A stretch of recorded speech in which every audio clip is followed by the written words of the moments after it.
So we want to look at the graphical form of step function, piecewise function. That we have this graph on the board. I'm going to give a quick interpretation of this graph. Now this is a y and x axis graph, two-dimensional, as we are all aware of. Yeah, I use f of x to represent this vertical because, like we said, f of x is the same as what? 1. That's it. Now all these lines that are drawn here, my dear friends, they are number lines. They are what? Number lines. In our previous class, 2 days ago, we did a lot of number line interpretation, is that not so? And so this is not a big deal to you. That's what I want to be confident of. Whenever a particular part of that number line is shaded, you know the meaning of that, is that not so? It means equal to it. Am I correct? It means equal to it. Like if I say, okay, express maybe x to be greater than or equal to 5.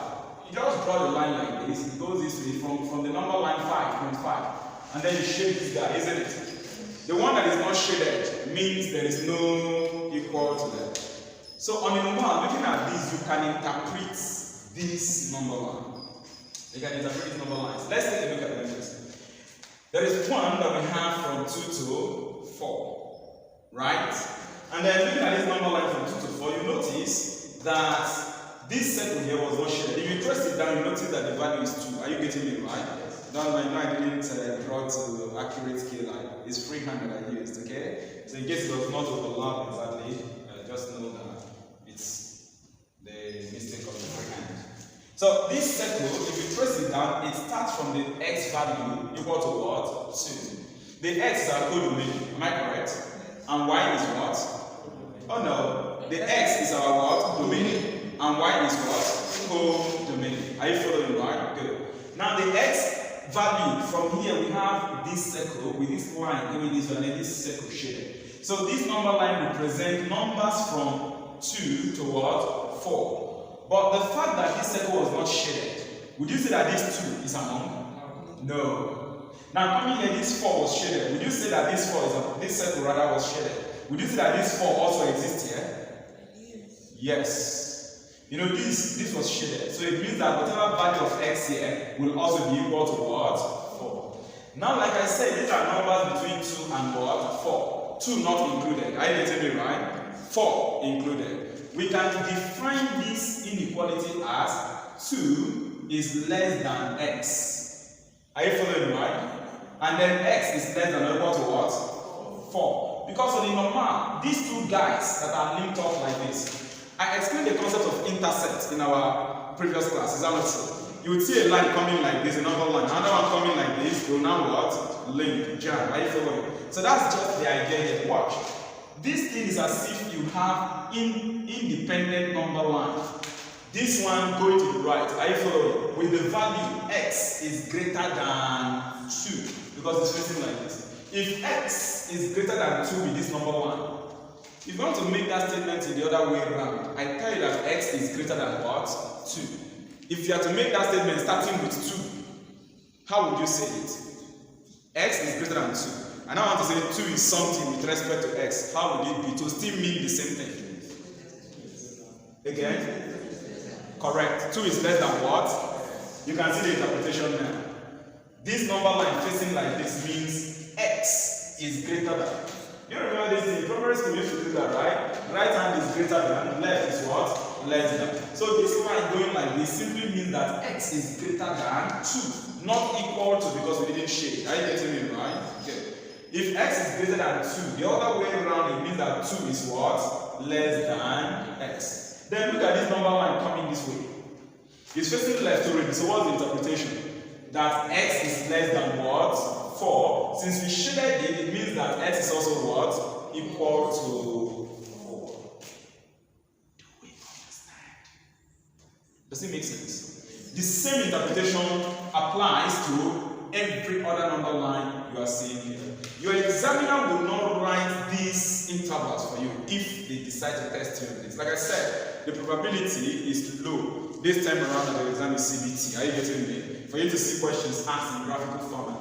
But like I said, that something is low doesn't mean it cannot happen. Your examiner decides whatever they want to ask you. Are you getting me right? And that is why you want to be well prepared all round.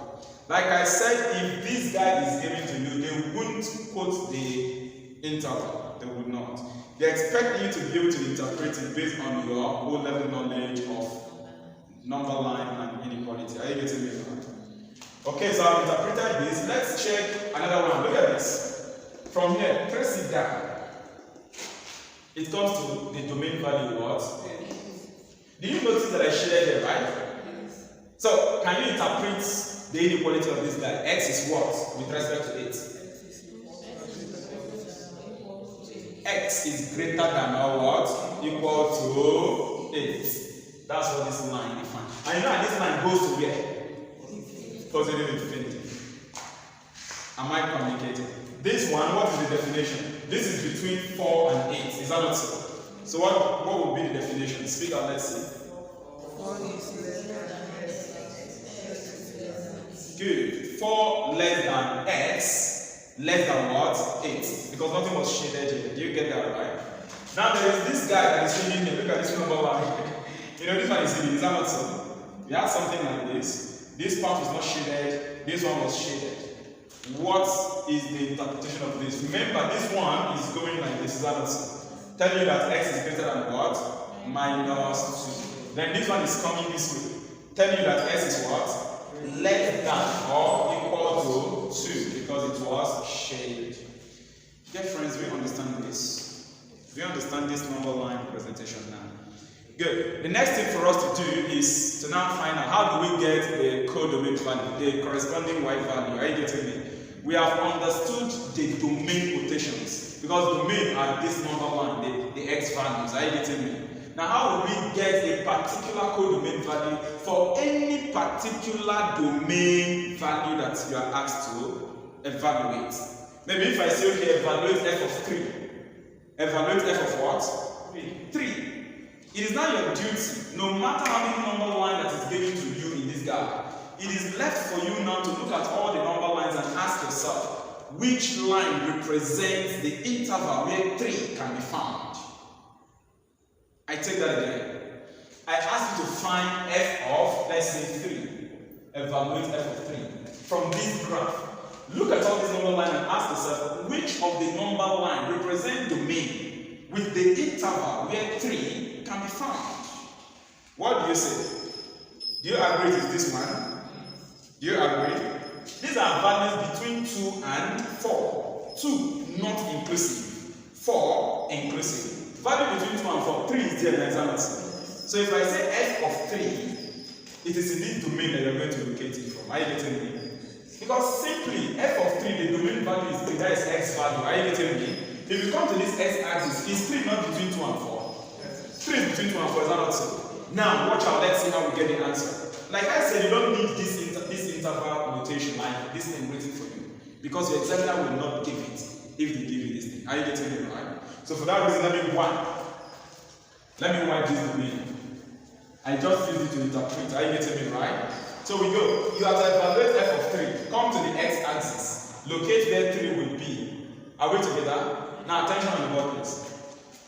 You agree with me that 3 will be between 2 and 4. If you look at this x-axis value I've given, it's as if I'm using 2 units. The date is 107, the semester is still going to be physiology. It's a graphical stuff, shouldn't be much of a problem to you. Am I correct? To find out where a particular value is. 3 will be exactly between 2 and 4. Am I correct? So let us say somewhere here. Are you ready? I want to get the codomain value of 3. That is f of 3. You trace this 3 up. Once it touches any number line, you stop. You do what? Then follow that number line to the corresponding y value. Am I communicating? Take it up. Once it touches any number line, you stop. Then follow that number line, take it to y-axis to know the corresponding y value. The corresponding y value is the codomain. Are you getting me right? You did this thing in physics 107 last semester. For those that did physics 107. Did you all offer physics 107? So if you did, let me remind you. There was this experiment, I think it was on equilibrium, where they will ask you, find the value of mass when the length is this. After plotting your graph, you go to that axis, you trace. Once it touches the graph itself, you take it to the required axis. It's the same thing we are doing here, dear friends. That's why I keep telling you, leave all these things. It's when you've not seen it and it has not been interpreted the way it should be. That is when you think that these guys are difficult. They are not. How does this line explain the concept of the definition I gave to step function or piecewise function? Remember I told you a piecewise function or step function is a function whose codomain value will remain the same. Is that not so? As long as you are maintaining the same interval of the domain. Now imagine if I say I should evaluate f of 4. F of what? 4. You look at this graph and ask yourself, where is 4? Go to x-axis. All of us agree that this is 4. Is that not so? Come to that 4, trace it up. Once it touches the number line, you stop. This is the number line that I touched. Are you getting me right? Take it to the vertical to read off the y value. So what is the y value for f of 4? 1. What is the y value for f of 3? 1. Correct. See, if you extend this thing, you will notice it will touch this number line also. True or false? But let me ask, because these two number lines they touch as if they touched a little. Are you getting me? They did not overlap. They did not what? Because overlapping would mean you have something like this. Are you getting me right? This is how the guys were. This is how the guys are rather. As if from the point this guy ended, the other one started it. Are you getting me right? Why is it that 4 is not on this number line? Why? It was not shaded. If you are reading this thing and this is 4 is less than x, is that not so? But this one, 4 is also equal to x, so x is equal to what? 4. Is that clear difference? So you notice that f of 3 will be 1, f of 4, because we still maintain the same domain, the same interval. Are you getting me? The value of f of 4 is still what? 1. What if I ask you to evaluate f of 2.1? Or let's say 2.3. You know that on a number line contains all our real numbers. Is that not so? Is 2.3 not a real number? Now, evaluate f of 2.3. What's the answer? It's 1. Still 1. Because f of 2.3 on the x-axis domain is between 2 and what? 4. So you take it anywhere from just a bit from 2. Are you getting me? Trace it up and then take it to the vertical. Are you getting me right? Now let us switch. So f of 2.3 is still 1. Let us switch from that domain and see. Are you ready? Now answer the question. Evaluate f of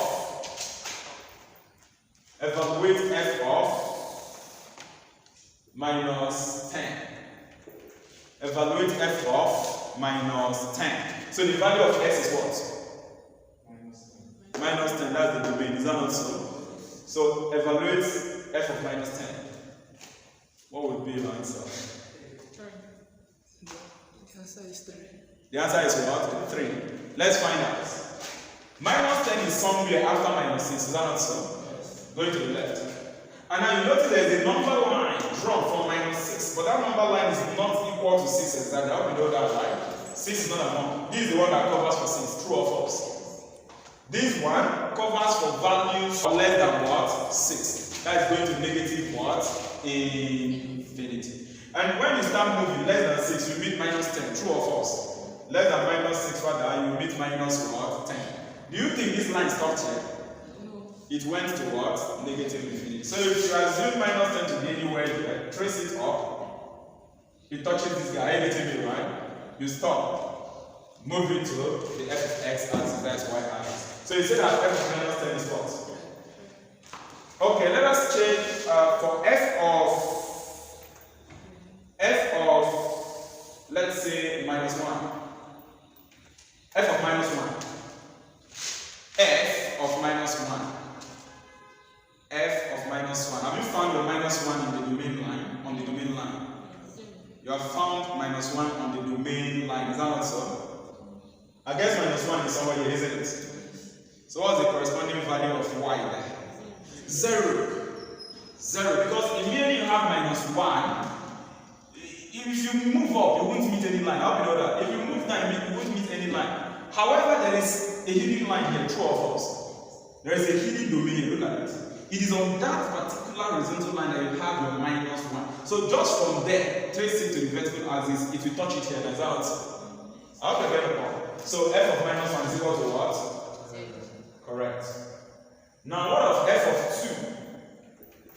F of 2. F of 2. Still 0, because look at that twist exactly on that x-axis. Are you getting it right? F of 2 is 0. Finally, let us take this one, please. I guess you understand this whole idea now. Let us take f of minus 4. Let's see this one. F of minus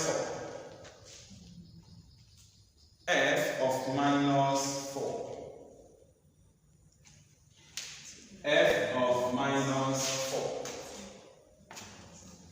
F of minus 4. Have you located where minus 4 is? This minus 1, is that not so? If you take it up, you notice if you touch this guy, is that not so? If you take it down, you notice if you touch this guy, is that not so? This one and this one, where is minus 4? Down, is that not so? Because this guy, minus 4 is not inclusive. So here, you take it to the vertical axis. So f of minus 4 is what? Okay, finally, there's one that I just saw I'd like us to talk about. F of 7. Is it 7 now? F of 1000. F of 1000. F of 1000. Have you located where your 1000 is? Even if there is no 1000 as x value shown there, but you know that all these numbers move to infinity, is that not so? Good. So, f of 1000. Which number line represents it? I'm going to point to number lines. Then tell me once I point to the correct one. Is it this one? F of 1000. Is it in this domain? This domain? This domain? This domain? This domain? This domain? Yes. Correct. So if this is where f of 1000 is it not to take this thing this way? Am I correct? And it's between 2 and 3. So if this thing is drawn to scale, like if you look at the vertical, you notice that it's 1 unit, 1 unit. If I assume that I use 2 centimeters to 1 unit, for example, each of them will 0.5. Am I correct? So this is 2.5. Therefore, do you understand this? So we are done with the concept of step function. Presented in this format and presented graphically. If you have a question, you can ask, because after that we are now entering another concept. We'll be looking at inverse of a function and range of a function before we conclude with asymptote. I'd like to take asymptote as the last part of function. Then we'll say bye-bye to function as we prepare for differentiation from tomorrow.